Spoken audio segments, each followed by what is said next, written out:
Ça fait une semaine que je teste le meilleur smartphone de Samsung et on peut dire que c'est chiant. C'est chiant parce que je suis sûr que pour la 3e année consécutive, il sera le meilleur smartphone de cette année. Et pour ça, c'est chiant. Prenons sa fiche technique. Il a un écran de 6,9 pouces AMOLED qui monte jusqu'à 2600 nits en pic de luminosité. Il y a des téléphones qui peuvent atteindre un pic de 5000 nits, donc c'est pas le plus lumineux, ok. Mais est-ce que le Galaxy S25 Ultra a un mauvais écran ?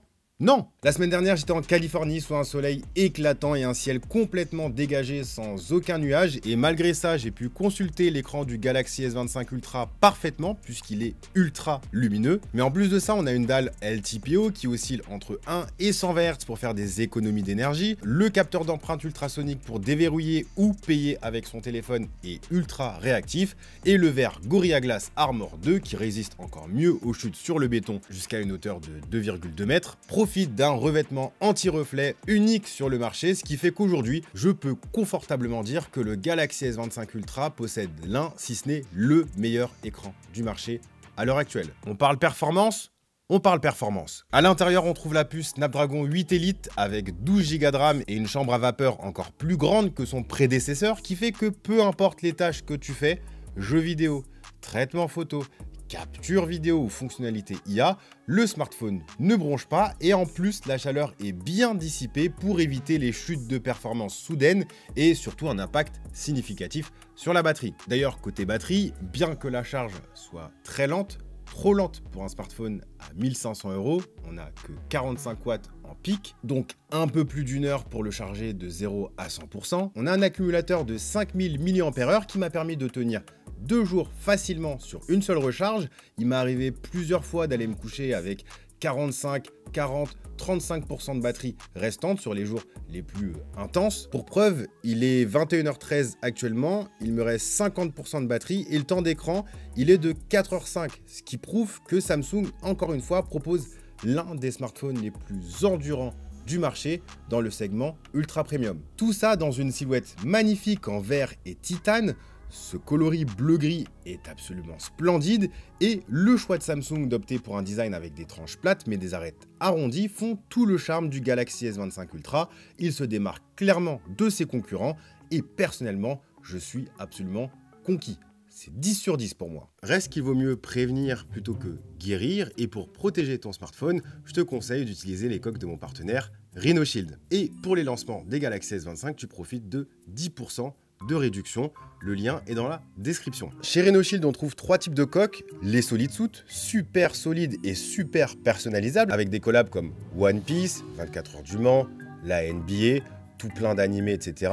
Tu as aussi les coques transparentes, Clear Case, qui ne jaunissent pas et qui te permettent de profiter du coloris de ton smartphone. Ou tu as encore les Mode NX, dont tu peux changer le dos, les contours, les boutons, selon tes envies. Encore une fois, profites-en, tu as 10% de réduction avec mon code PROCTOR25 ou sinon tu peux passer par le lien dans la description. Il y a un point où les Galaxy S brillent depuis plusieurs années, c'est sur la partie photo. Et le Galaxy S25 Ultra avec ses 4 caméras ne déroge pas à la règle. Par conséquent, on retrouve un ultra grand angle de 50 millions de pixels, un capteur principal de 200 millions de pixels, un zoom x3 de 10 millions de pixels et un zoom x5 de 50 millions de pixels avec lequel on va pouvoir venir zoomer au fur et à mesure jusqu'à atteindre le zoom x100. Faut pas s'étonner et c'est un peu dommage mais les photos sont plutôt similaires au Galaxy S23 Ultra et au S24 Ultra. Il n'y a pas d'amélioration drastique et on retrouve la même patte Samsung, à savoir des couleurs bien vives, un contraste bien géré et prononcé selon les situations et globalement les photos sont très bonnes. J'adore la polyvalence que Samsung propose, mais on peut pas dire qu'il fait mieux qu'Apple ou Google systématiquement. En fait, il arrive souvent même où l'exposition est mieux gérée par ses concurrents, notamment l'iPhone qui propose des photos plus détaillées et mieux exposées dans les tons sombres ou les tons clairs, comme sur ces exemples. Ça va être vraiment dans les capacités de zoom que Samsung va se démarquer, pouvant aller plus loin que ses concurrents, mais ça va pas être non plus le meilleur à ce niveau-là sur le marché, puisqu'Honor avec son Magic 7 Pro propose un zoom couplé à l'intelligence artificielle bien plus efficace que celui de Samsung et globalement je me suis beaucoup plus amusé à photographier avec ce Magic 7 Pro qui proposait un rendu plus agréable à l'œil avec plus de caractère et surtout des clichés pleinement exploitables peu importe la focale utilisée. Donc je ne peux pas dire que j'ai été impressionné par cette partie photo. Non pas qu'elle soit pas bonne, évidemment les photos sont très bonnes, mais on va dire que ça fait 3 ans que Samsung propose la même chose sans amélioration drastique, tandis que ses concurrents l'ont rattrapé et même parfois surpassé. Mais là où Samsung garde une longueur d'avance sur le marché Android, c'est sur la partie vidéo, que ce soit au niveau de la cohérence des couleurs entre les capteurs, la gestion de la lumière ou de la mise au point, la stabilisation, les différents modes de capture, HDR, 4K, 30, 60 ou même 120 images par seconde pour avoir des ralentis épiques. Le Galaxy S25 Ultra est un smartphone ultra complet pour tourner des vidéos. Pour ceux qui utilisent vraiment leur Galaxy S25 Ultra pour tourner des vidéos, il y a désormais la possibilité d'enregistrer avec le profil de couleur log pour avoir une gestion plus précise en post-production des contrastes, des couleurs et de l'exposition au niveau des tons clairs et des tons sombres. C'est le profil de couleur avec lequel je suis en train de filmer avec ma caméra professionnelle. Donc là, vous voyez l'image brute, sans retouche, et là, vous avez l'image corrigé. Et franchement, sur ce Samsung Galaxy S25 Ultra, l'intégration est bien gérée puisque Samsung propose une LUT de correction directement dans l'application Galerie et tu pourras enregistrer une copie pour garder la version brute et la version corrigée. Aussi, Samsung dit avoir travaillé sur la transition entre les capteurs. On peut dire qu'effectivement, il y a une grosse amélioration par rapport au modèle précédent, mais comme je peux vous le montrer à l'écran, Apple garde toujours sa couronne à ce niveau-là avec une transition quasi invisible qui donne l'impression qu'on filme avec une seule et même caméra tout du long. Samsung s'approche doucement d'Apple, mais pas encore. Là où Samsung m'a impressionné, c'est avec sa refonte logicielle One UI 7. C'est une toute nouvelle interface plus arrondie, plus jolie, plus travaillée au niveau des animations. On y retrouve pas mal de nouveautés qui rafraîchissent One UI qui devenait un petit peu vieillissant.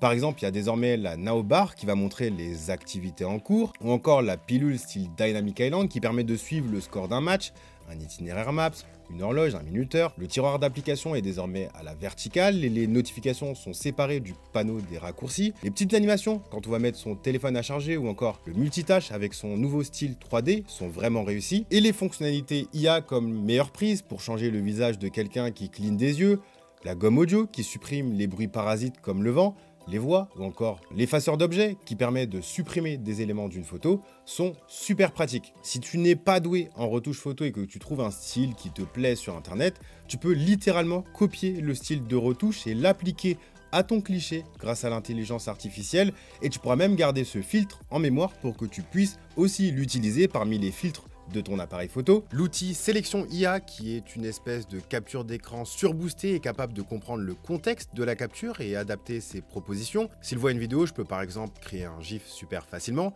Si je sélectionne du texte, les outils d'écriture s'afficheront pour reformuler ou alors résumer ce qui est écrit. Sans même parler de Gemini, qui est désormais capable de gérer une requête qui fait appel à plusieurs applications en même temps, comme par exemple trouve un resto italien avec une option végétarienne qui se trouve dans Paris 11 et envoie tout ça à Brice, s'il te plaît.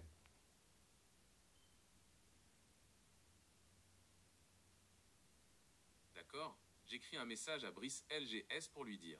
J'ai trouvé quelques restaurants italiens avec une option végétarienne dans Paris 11. Et le temps de trouver un resto italien, de vérifier s'il a une option VG, etc. et ensuite d'envoyer tout ça à mon pote Brice, bah ça aurait pris du temps. Et là, ça m'a pris que quelques secondes, je vous ai fait la démo en direct. Tout ça et plus encore, j'en ai parlé dans une vidéo dédiée sur One UI 7 qui détaille toutes les nouveautés de cette nouvelle interface. Elle s'affiche ici ou ici, je ne sais jamais c'est de quel côté.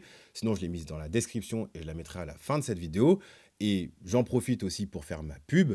N'hésite pas à t'abonner pour m'aider à atteindre les 300 000 abonnés.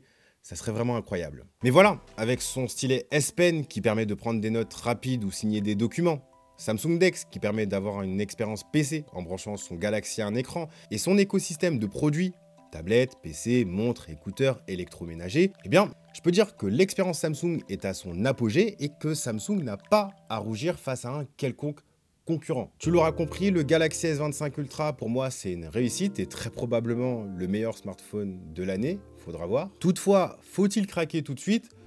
Je ne pense pas. Je ne pense pas parce qu'hormis son design légèrement différent et ses fonctionnalités logicielles IA avec One UI 7, Il n'y a pas grand chose qui va venir le différencier d'un Galaxy S24 Ultra qu'on retrouve aujourd'hui 500 € moins cher et dont le prix va continuer de baisser. Galaxy S24 Ultra qui profitera très bientôt de la majorité, voire de l'intégralité de ses nouvelles fonctionnalités logicielles grâce à une mise à jour et qui lui possède toujours un stylet S Pen Bluetooth qui permet de contrôler son smartphone à distance. Parce qu'effectivement, le S Pen du Galaxy S25 Ultra n'est plus Bluetooth, donc il perd toutes ses fonctionnalités qui étaient pratiques. Maintenant, si vous voulez profiter des précommandes, notamment du doublage de stockage qui est offert par Samsung, et si jamais vous arrivez à rendre votre téléphone à un opérateur ou un distributeur, foncez. Mais mon conseil, comme à chaque fois, c'est attendez.